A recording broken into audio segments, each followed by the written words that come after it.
In the second section of the third module, we're going to look at the development of water reuse regulations and guidelines internationally.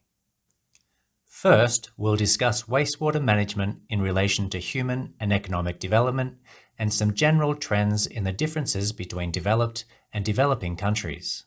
Then, we'll summarize several national and international regulations and guidelines. Next, we'll look in more detail at the development and framework of the World Health Organization's water reuse guidelines. And finally, we'll look at some international water reuse standards from the ISO. International development is a broad concept denoting the idea that societies and countries have differing levels of economic or human development on an international scale. The international community has long recognized the need to work toward the economic and human development of peoples all around the world. This was formalized by the United Nations with the Millennium Development Goals, which ran from the year 2000 until 2015. These were succeeded by the Sustainable Development Goals, or SDGs, which will run until 2030. SDG 6 relates to clean water and sanitation and aims to ensure availability and sustainable management of water and sanitation for all. The benefits from the provision of basic water supply and sanitation services, such as those implied by the Sustainable Development Goals, are generally massive and far outstrip the costs of implementation. Much of the benefits stem from time gains, that is, time that is gained by not having to walk long distances to fetch water or queuing at a source. Most other benefits are linked to a reduction of waterborne diseases, such as reduced incidence of diarrhea, malaria, or dengue fever. Almost 10% of the global burden of disease could be prevented through water, sanitation, and hygiene interventions. Children are most affected, with 30% of deaths of children under 5 attributable to inadequate water, sanitation, and hygiene. In most developed countries, these benefits were realized in the late 19th or early 20th century, when basic water and sanitation infrastructure was extended to reach large parts of the population. Typically, the path of development for many countries in this sector saw first the introduction of water supply infrastructure, followed by access to sanitation systems, then improvements in public, private, and commercial hygiene, and finally the introduction of wastewater treatment. Here we can see that developed countries are typically located toward the right end on this curve, whereas low-income countries are more toward the left. As an example of the benefit on investment, the introduction of drinking water chlorination and filtration in 13 major US cities during the early 20th century led to significant reductions in mortality, with a calculated benefit on investment estimated at 23-1. The chart shows a number of important points. Firstly, whilst substantial benefits can be realized by providing access to water, sanitation, and hygiene, there may also be some negative periods along the way, depending on the sequencing of investments. For example, if access to water is provided without simultaneous access to sanitation, this can promote the spread of waterborne diseases that were not as prevalent as before. Secondly, wastewater treatment, which is usually provided last, can generate substantial benefits, but those benefits are likely to tail away as there tends to be diminishing returns from further investments in improving water quality. Lastly, measured benefits are usually underestimated given that some significant benefits, such as pride and dignity in relation to access and amenity value, are more difficult to quantify in monetary terms. And how does water reuse fit into all this? Well, typically, water reuse rules, regulations, guidelines, or limits are implemented at the very end of this development process. At this point, The infrastructure and institutions of developed countries are quite technically advanced, and hence the rules and regulations are quite advanced and technical as well. The question for developing countries is how to manage and encourage responsible water reuse practices that may already be happening, along this process of developing infrastructure and institutions. How to adapt and implement rules that are appropriate for the context of each country. It's difficult to make comparisons and generalizations regarding developed and developing countries. There are large disparities within countries as well as between countries. The aim of the present section is to highlight some general patterns that have been observed in the literature. Having already implemented many different strategies to improve, for example, wastewater treatment, developed countries will typically see levels of compliance with treated wastewater quality standards similar to the figure on the left. We see that compliance with the quality limit is generally achieved apart from some short periods of non-compliance. In comparison, the situation in developing countries may resemble the figure on the right, where the concentration of a given pollutant regularly exceeds the standard. This could be due to many different factors, including the implementation of strict standards that are possibly not attainable for the level of development of the rest of the water and wastewater management infrastructure and institutions. Overly strict standards may not be sustainable and, paradoxically, may lead to reduced health protection because they may be viewed as unachievable under local circumstances and thus ignored. This slide presents two alternatives in wastewater treatment implementation in developing countries. If a country decides to use wastewater treatment plants that can potentially lead to immediate compliance with the standards, this is going to require large and concentrated effort and investment. This effort is naturally associated with a high cost, which most developing countries may be unable to afford, the result being that the plant construction may be postponed or may never be put into effect. If funds are secured for construction, there may also be limited capacity for the operation and maintenance of treatment plants. In this situation, the performance of the plant may revert back to a similar level as without treatment. On the other hand, if the country decides to implement only partial treatment, financial and human resources may be available to ensure proper implementation and ongoing operation. A certain improvement in the water quality is achieved and health and environmental risks are reduced, even though the desired standards have not yet been satisfied. In this case, the standards are treated as target values to be achieved whenever possible, and after some time, when additional funds are available, the standards are eventually satisfied. This can be called a stepwise approach, where improvements are realized in steps along the path to ultimate achievement of a goal. In developing countries, it is not only water and wastewater treatment systems that should expand on a stepwise basis, but it is also argued that national water quality standards can be more effectively implemented through such a stepwise approach. Systematically lowering the allowable pollution levels over time in a realistic manner to take into account the economic and institutional capacities of all actors. An important issue in the stepwise approach is how to guarantee that the second subsequent stages of improvement will be implemented and not interrupted after the first stage. Due to financial restrictions, there is always a risk that the subsequent stages will be indefinitely postponed, using the argument that the priority has now shifted to systems that have not yet been implemented in the first stage. Even though this might well be justifiable, it cannot be converted into a commonly used excuse. Now let's look at the development of some different international and national water reuse guidelines and laws. One of the first regulations on the subject was implemented in the state of California in the USA in 1978.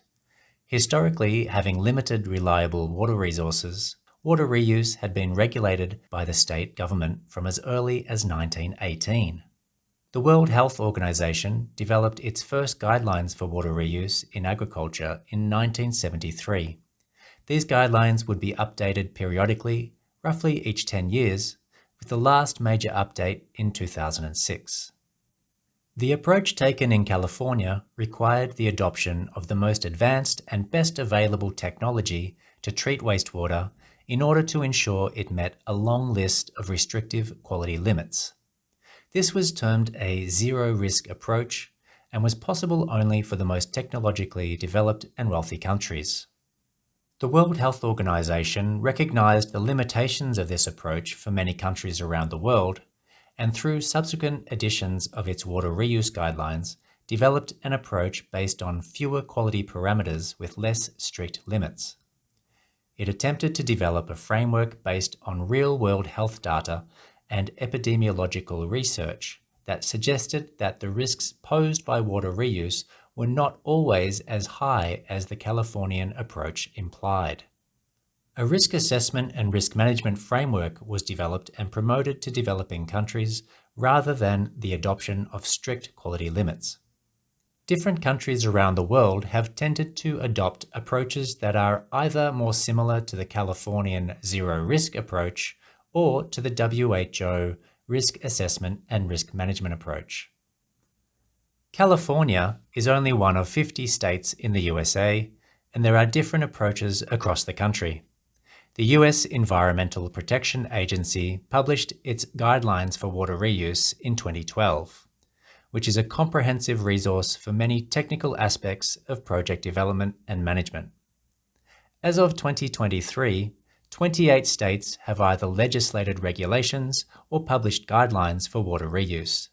States such as California and Texas have regulations, whereas Pennsylvania and Georgia use guidelines.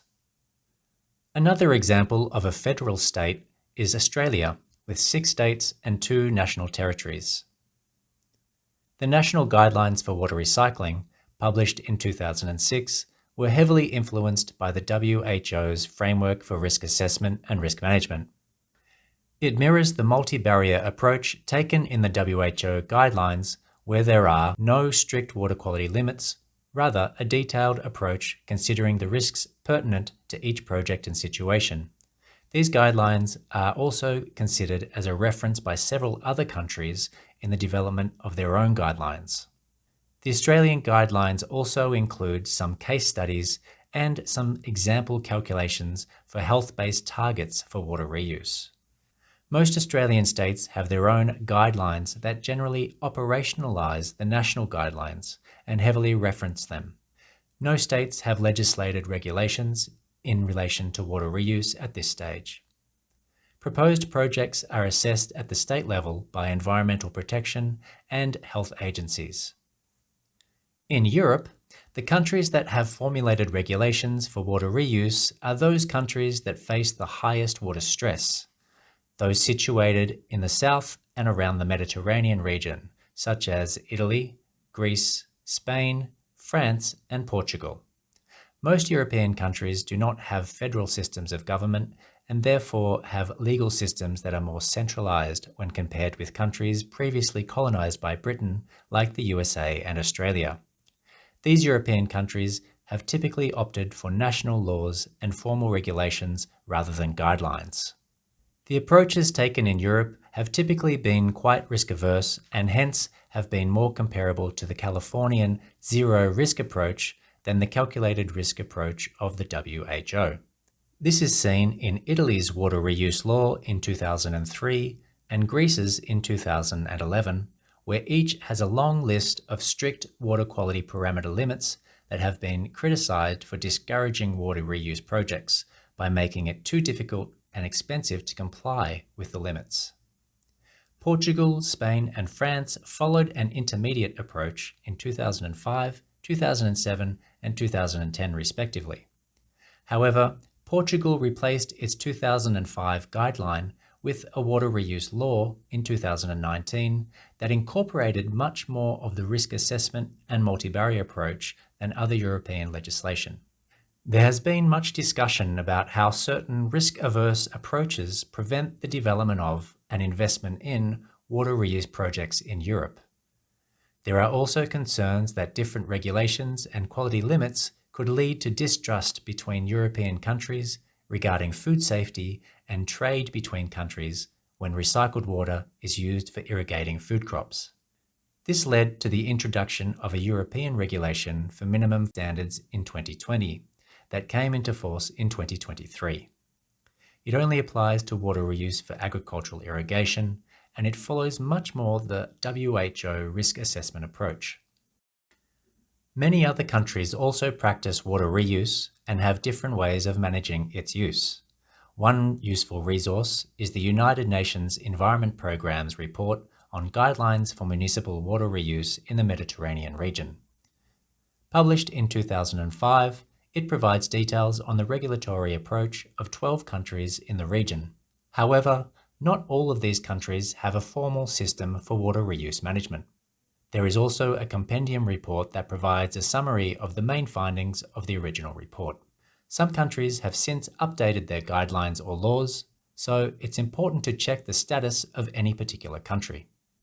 For example, Egypt, which has several large investment projects underway to massively increase water reuse for irrigation, introduced a code for water reuse in agriculture in 2015. It follows the approach of the WHO 2006 guidelines and adopts a multi-barrier risk reduction strategy. The main sections of the code include conditions for acceptable wastewater treatment, specifying crops that can be irrigated with recycled water. For example, it's prohibited to irrigate vegetable crops that are eaten raw, regardless of the level of treatment. Specifying the methods and conditions for irrigation, specifying the public health requirements in relation to the circulation of crops, specifying the public health requirements in relation to agricultural workers at risk under such schemes, such as ongoing training, signage, vaccination, the provision of protective clothing, and the timing of irrigation before workers are allowed access to the fields, and specifying the monitoring and control systems. Some of the minimum standards for wastewater treatment permitted for reuse in agriculture in Egypt are shown here. There are different classes or grades of water quality based on physical and microbiological concentrations. There are also standards for chemical concentration of various metals and other elements. Being a major influence on the implementation of water reuse regulation across the world, and particularly in developing countries, let's now look in more detail at the development of the WHO guidelines and the underlying framework. The most recent WHO guidelines on water reuse are from 2006. They include 4 volumes dedicated to policy and regulatory aspects, wastewater use in agriculture, wastewater and excreta use in aquaculture, and excreta and greywater use in agriculture. But how did we get here? Well, the development of these guidelines drew heavily on innovations from the food industry and drinking water quality management. So let's look at some history. The World Health Organization is a specialized agency of the United Nations, responsible for international public health. Established in 1948 and headquartered in Geneva, Switzerland, it has 6 regional offices and 150 field offices worldwide. Its first international drinking water quality standards were published in 1958. During the 1960s, the US National Aeronautics and Space Agency, or NASA, and the food company Pillsbury developed a system to ensure the safe production and delivery of food. It's called Hazard Analysis and Critical Control Points, or HACCP, and is a systematic preventive approach to food safety from biological, chemical, and physical hazards in production processes that can cause the finished product to be unsafe. The system designs measures to reduce these risks to a safe level. In 1973, the WHO released its first guidelines for water reuse in agriculture. In 1980, along with the International Commission on Microbiological Specifications for Foods, the WHO published a report on the HACCP approach. And in 1983, the WHO in Europe recommended the adoption of HACCP principles. In 1982, the WHO shifted from releasing drinking water quality standards to guidelines, and in 1984 it published the first edition of its guidelines for drinking water quality. The Food and Agricultural Organization, or the FAO, contributed in 1985 with its water quality guidelines for irrigation, which included recommended maximum concentrations of trace elements in irrigation water and the physicochemical water quality to accommodate plant growth. These were later incorporated into the WHO water reuse guidelines. The second edition of the WHO water reuse guidelines were released in 1989. In 2001, a major development occurred in the management of drinking water quality. Following an expert meeting in Stockholm, Sweden, the WHO published the Water Quality Guidelines Assessment of Risk and Risk Management for Water-Related Infectious Disease. This report provided a harmonized framework for the development of health-based guidelines for water and sanitation-related microbial hazards. This framework, which incorporated elements from HACCP principles, recommended an integrated risk assessment and multi-barrier risk management approach. The framework was included in the third edition of the Drinking Water Quality Guidelines in 2004 and the third edition of the Water Reuse Guidelines in 2006. We're going to take a more detailed look at these guidelines in a future section along with the accompanying Sanitation Safety Planning Manual that was released in 2016. This manual attempts to help developing countries operationalize the 2006 guidelines. Please pause the video to look at the timeline in more detail. The WHO guidelines include some minimal suggested microbial limits for wastewater use in agriculture. However, the risk assessment and risk management approach rests more on the management actions that can be implemented along with such minimal treatment measures. These management actions, or health protection control measures, can be illustrated with this chart. We can see the total reduction in the microbial pathogen load represented on the vertical axis in units of log base 10 reduction. The higher up the vertical axis, the more pathogen reduction and the less risk to workers and consumers. The chart shows how a combination of control measures can contribute to a higher level of effective reduction in pathogen load.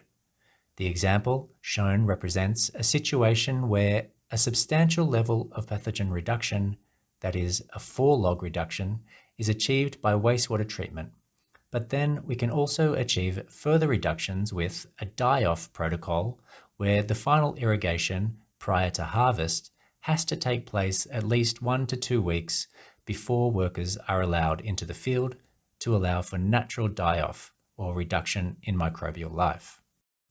Finally, washing of the product before taking it to market can also help reduce potential microbial contamination.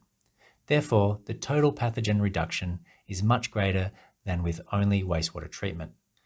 We can see that different combinations of different treatment and control measures can achieve similar levels of pathogen and risk reduction. The effective and integrated management of all these types of measures is what is referred to as the multi-barrier approach. If one measure fails, then there are others that can lessen the overall risk until that action can be rectified. It's worth noting the shift in emphasis that occurred in the WHO guidelines from the 1989 edition to the 2006 edition. This included an aim to minimize the human health risks from unsafe wastewater irrigation. The 2006 guidelines suggested a wider scope of risk reduction activities than the previous edition by emphasizing, especially for low-income countries, the importance of practices from farm to fork. That is, across the entire food production, processing, distribution, and sales network chain. This shifts away from relying solely on technical solutions toward facilitating and monitoring human behavior change. This shift, however, is challenging for many. The lack of capacity of local actors to implement quantitative risk assessment and the determination of risk reduction targets is one of the often cited reasons for this challenge. Some criticisms of the 2006 guidelines is that they are too academic and technical to be useful for many contexts in developing countries. Being aware of these challenges, the WHO developed a sanitation safety planning manual which has helped to operationalise the rather academic 2006 guidelines. It is hoped that these guidelines will encourage the adoption of health control measures, but there remain some questions as to how to sustain behaviour change and whether training alone will be sufficient. We'll take a closer look at the Sanitation Safety Planning Manual in a future section. As we saw at the beginning of this section, it's not just the technical and regulatory guidelines that are important for achieving ongoing health protection of farmers and consumers.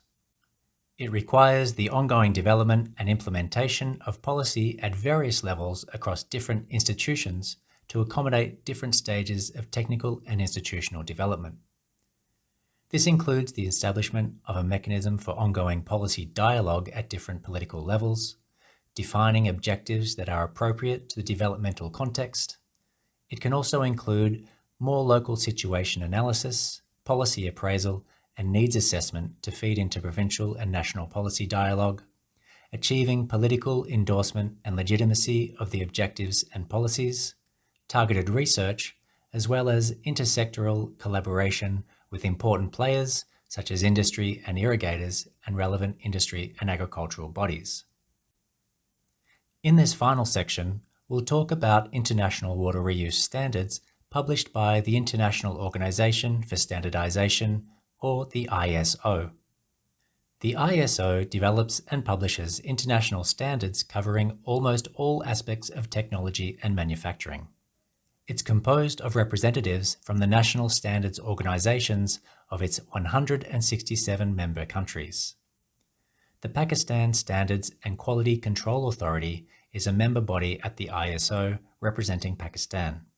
The PSQCA is managed at the federal level under the Ministry of Science and Technology.